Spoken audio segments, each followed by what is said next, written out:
Hey there, greetings everybody. Welcome here to Prog Monster. My name is Murph. I am the host of this show, a show dedicated to progressive rock and other forms of rock music.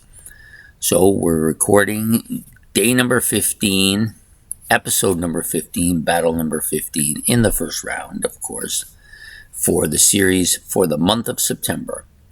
So for those of you who are new and haven't been following this so far, basically Ben who is a subscriber of mine, has chosen 32 bands to do a great prog, like the Great Prog War, but it's called the Other Prog War. So they're basically all very obscure bands that maybe only have been big in their locale, or maybe they didn't quite make it because they came out a little bit past that initial progressive time period, or perhaps they didn't get a proper label, or they didn't get the right business agent, or maybe there was a lot of changeover in the band membership. A host of reasons why these bands didn't make it. But as you're probably going to learn if you listen to these albums, which I have, a lot of these bands are absolutely brilliant. There's some really brilliant bands here that just never, for whatever reason, didn't quite make it.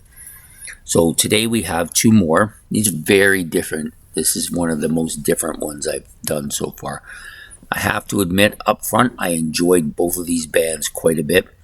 It was very tough to decide which one to pass on and which one to go ahead with. So the first band is called Yazda Urfa. The album is called Boris. It's from 1975. I'm not quite sure where these guys are from. I couldn't find anything to tell me where they were from. Mind you, I didn't dig too deeply into it. Really, really good music here. Lots of great instrumentation. I felt at times like I was listening to a little bit of a version of Jethro Tull on some of their tracks. But there was some definite keyboard and synthesizer sounds that would have separated them absolutely from being members of Jethro Tull. Sorry, I'm thinking my phone might go off. It's spinning beside me here. Didn't wear a hat. Probably not a good idea for those of you who don't have any sunshades on. Okay, so basically this album has 5 tracks, all really good. Exceptionally well put together and crafted. Really catchy stuff. The drumming is fantastic. The guitars are fantastic. The whole instrumentation is really good. I enjoyed this album immensely. I actually was going to listen to it twice, but I just didn't have the time. So the first track is called Boris, and his 3 verses, including flowcharts, aren't my bag. Yeah, that's the title of the song. Some quirky titles here, but really interesting. The album cover is actually kind of quirky too. You've got this kind of squat man in pink, almost troll-like guy with a cane. Yeah, it's a different. Anyways, really catchy riffs. A lot of the vocals are really strange and a little bit, but really good at the same time. And lots of accompanying vocals here too. So you got one lead singer and some backing vocals as well. It's got a real 60s feel to it, even though it was released in the 70s. The drumming is absolutely fantastic. He's not that he's so intricate and that. He's just like, his beats are really good and lots of rolls, lots of triplets and lots of stuff like that. Really strong and frontal as well. The guitar soloing and the bass accompanying are excellent. Almost Tull-like in the sound, I think. The song really rocks, and the whole instrumentation remind me of this album Thick as a Brick, except for the keyboard part sounds awkward on it. Well, it doesn't sound awkward on the song, but it would sound awkward on Jethro Tull because it's not something you would normally hear from them. Lots of synthesizers, really unique. The really catchy song. So the second track is Texas Armadillo, which is an instrumental. It's basically kind of a funny instrumental. So you got these banjo and drum part that dominate it throughout the entire track. It's a pretty short track, only a few minutes long. It's actually I think it's a hilarious tune. I liked it a lot. The next track is called 3, Almost 6. Oh, okay. 3 and Almost 4 and 6, yeah. Yeah, that's the name of the track. Another instrumental. Excellent instrumentation. Some flute on this. Wind instruments as well. It's well done. It's melodic. Very, very interesting song. The next track is called Tula in the Maya. And Trez Zimage. I'm not sure what that means. I think it's in a different language. I'm not sure what language this is or what this album is. It's an epic classic with tons of odd instrumentation, well crafted. Bit of a strange title, of course. Vocals are almost John Anderson range. Doesn't really sound like John Anderson, but he's in that range for sure. And some excellent keyboard and drum parts on this particular track. And the last and not least of the songs on this album is called 3 Tons of Fresh Thyroid Gland. Yeah. Yeah, I can see that. And my top 10 songs tonight. Yeah, okay. Another hilarious title, of course. Fast-paced instrumentation, loads of keyboards and synthesizers on this tune. The vocals are timely, but not excessive. There's not a lot of vocals on any of these songs, really.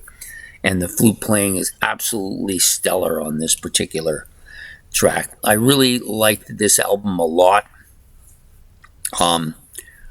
It's the only album I've listened to that I really just wanted to go back and listen to it again, but because of the time factor, I just don't have time for it right now. But I definitely want to go and listen to it again, which I will get to if it goes into the next battle, but we haven't determined that yet.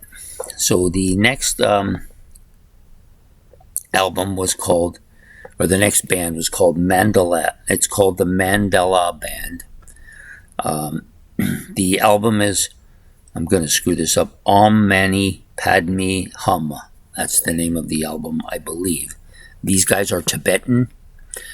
And as a Tibetan, the first thing that comes to mind when you think of Tibet is the Dalai Lama, the Buddhists, and the Eastern religions, right? Well, the album really adds to that. It's got a really strong instrumental opening. The harmony vocals are very strong, almost choir-like, I would say. Drumming is strong. The keyboards are forward. Very operatic vocals at points in this album as well. The flute, I like the instrument, is really strong here too. Eastern instrumentation, very good. It's really good. You got... It's catchy. They use a lot of Eastern instruments. I'm not as familiar with all these instruments. I do enjoy that kind of music. As people know, I do like the Tea Party. I do like that kind of stuff. I like some of the stuff the Beatles did that way as well. I like that Eastern sound. This is really strong there too. The vocals are absolutely great. The synthesizers that they do have are very atmospheric. They keep the song from sounding spaced out too much, I think. And the overall thing, I found this to be very catchy. I liked it a lot. So at first I thought, after I listened to Yazda, the first album, Urfa, Yazda, Urfa, I thought nobody's going to beat that. They're not going to win. I almost didn't even want to listen to the second album. But then I listened to them and I thought, I'm not so sure now. So now that I've done this twice, this to me, this is the closest of all the battles so far. There's a hair separating these two, but I'm not sure who's going to come out on top. But I got to make the choice. And so I'm playing these two albums over in my head, thinking about which one do I want to hear again. I want to hear them both again. I'm going to do something that is going to surprise even me. I thought that first album, Yazda, Urfa, was in like a Flynn with a great big grin, as they said. But I'm going to go with this Mandalaband. I just think that this album is going to get nothing but stronger. It's just so incredibly good. I just liked it so much. So that's who's going to win this Mandalaband by a hair. And I may regret it, so I'm not going to change my mind. I may regret it because I really would like to see both of these bands go through, but can't have what you always want, right? So, just fantastic. Fantastic music. Excellent choices by Ben. Not your normal choices, not stuff that you would think would fit on this program, but some really, really good stuff. I highly recommend you go and listen to these two albums. And that's it for tonight. So please make your comments about either album if you've heard it in the comment section below. Anything you want to make a comment about is fine down there. Hit the like button and subscribe. It's much appreciated. And this will come out tomorrow morning, which is Friday, which is, I believe, the 15th. 15th. So, yeah, of course, it's battle number 15. And hit the subscribe button. It's much appreciated. The last battle in the first round will come out on Saturday. I still have to find the one album. But now that I've done everything else, I don't have to consider anything else for the week. I do have to set up for next week, but that's next week. I will do my best to have this out on time on Saturday morning. Barring that, it might come out a little bit later in the day because there's nothing else scheduled for Saturday anyway. So it may come out at noon. It may take a while, and then I, of course, want to upload it, which takes a bit of time as well with this computer. So please have yourself a good evening, and we will talk to you later. So I get the hiccups now. Take care.